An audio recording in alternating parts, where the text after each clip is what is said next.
Roger called up. He's in Utah. Yes. And as many calls start with, I got an email. He got an email from someone saying that they know he's been on adult websites. And to prove it, they told him the password he used when he was on those adult websites. And the password was correct? Correct.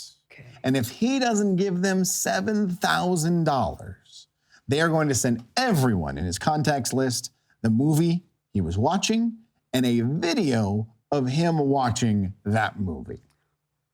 That's just nasty. Now, he says he's not too worried because the time that he had that password, the computer he had no camera. So unless they were outside filming, they're not going to have a video of him. But he still wants to know, what the heck is he supposed to do? Okay, see, now, this is really common. This is more common than you might think. Because I've noticed that as I've been going through my, I read every email from the listeners. And I noticed that as I've been going through the email, is that this seems to be popping New trend. up. Oh, yeah. It's crazy stuff. All right. So, Roger, you're not overly concerned about it, but $7,000 in a sex extortion scam is crazy, isn't it? Yeah, that's one nice word for it. All right. And this was how long ago was this? Well, I used that password probably 7 or 8 years ago. And then have you used it since?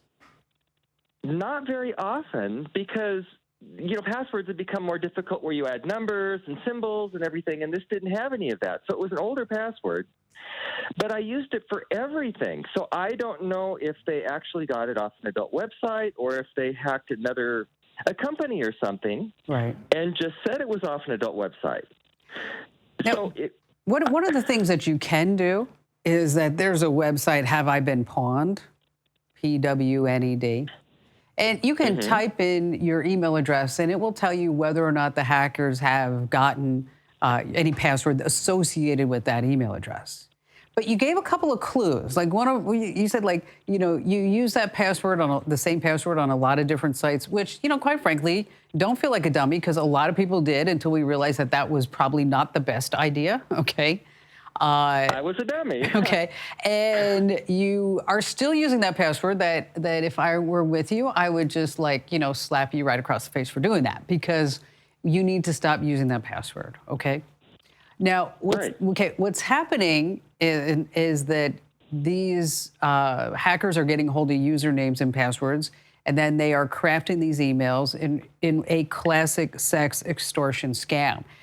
You don't want to pay them. They really won't go much further than this. They may send you another email, but don't feel beholden to actually give them any type of Bitcoins. But just for safety, I would go ahead and make sure that I change any passwords that actually use this particular password and make sure that your system's free of malware and all that other good stuff. You definitely don't want to pay them because if you do pay them, what's the guarantee? Okay, and you already said that computer had no webcam, so let's just move on and be done with it.